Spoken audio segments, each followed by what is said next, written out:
Demi mewujudkan impian almarhumah ibunya, Panglima TNI Gatot Nurmantio rela mengikuti dan menempuh latihan dasar Kopassus layaknya prajurit biasa.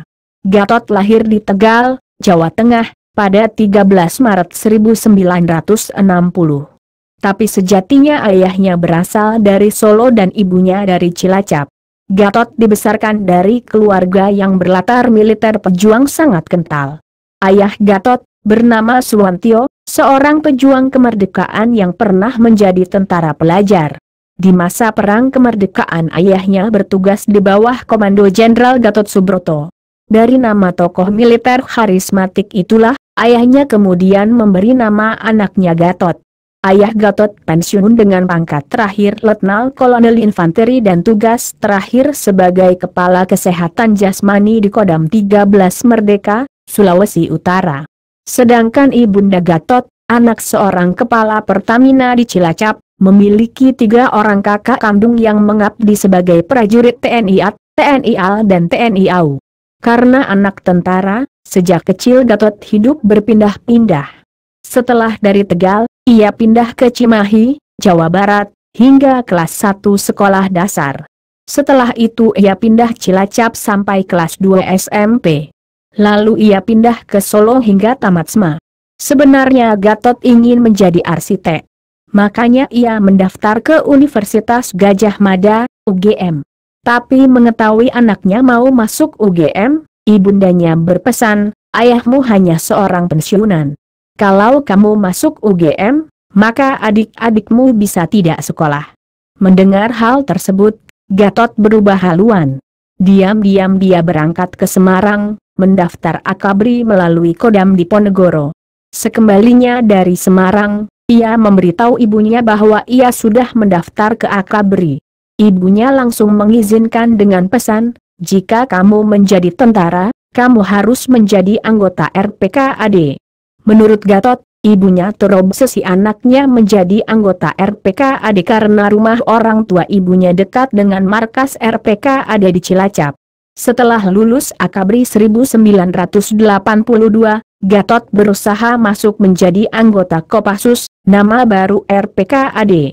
Tapi dalam usaha pertama ia tidak diterima. Pada kesempatan berikutnya, setelah berpangkat kapten, saat bertugas di pusat latihan tempur di Batu Raja, Sumsel, ia kembali mendaftar masuk Kopassus. Kembali tidak diterima. Sebenarnya kesempatan tersebut sudah habis. Tapi Gatot tidak pernah menyerah. Ia terus berdoa kepada Allah SWT agar suatu hari bisa diterima menjadi prajurit Kopassus. Kesempatan itu akhirnya datang di usia 55 tahun. Kesempatan itu akhirnya datang setelah ia menjabat KSAD, 25 Juli 2014 – 15 Juli 2015. Tak lama setelah pelantikan, Gatot memanggil Danjen Kopassus Maijen TNI Agus Sutomo dan menyampaikan maksudnya ingin mendaftar pendidikan Kopassus. Tapi Agus Sutomo menyampaikan, tidak usah ikut pendidikan Pak, nanti Bapak saya kasih brevet kehormatan saja. Tapi Gatot menolak. Ia bersikukuh mau mendapat baret merah melalui jalur normal. Maka masuklah Gatot menjadi siswa Kopassus. Ia mengikuti semua prosedur normal, mulai dari pendaftaran, ujian, hingga penyematan brevet komando dan baret di Pantai Cilacap. Untuk itu, ia harus melalui ujian yang keras, antara lain senam jam pukul 2 pagi, lalu direndam di kolam suci Kopassus di Batu Jajar. Kemudian long march, hingga berenang militer selama lebih 2 jam dari Pantai Cilacap ke Pulau Nusa Kambangan. Bahkan Gatot juga mengikuti pendidikan Sandi Yuda yang salah satu ujiannya harus menyusup masuk ke suatu tempat yang terkunci dan dikawal ketat oleh prajurit Kopassus. Ia lolos mulus. Gatot akhirnya dinyatakan lulus semua tahapan dan resmi diangkat menjadi keluarga besar Korps Baret Merah di Pantai Permisan Cilacap, Jawa Tengah, pada 2 September 2014.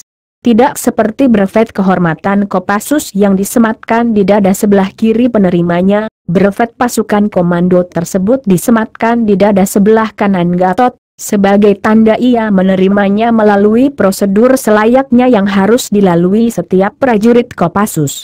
Setelah resmi menjadi prajurit Kopassus, Gatot naik helikopter dari Cilacap ke Kartosuro, markas grup 2 Kopassus.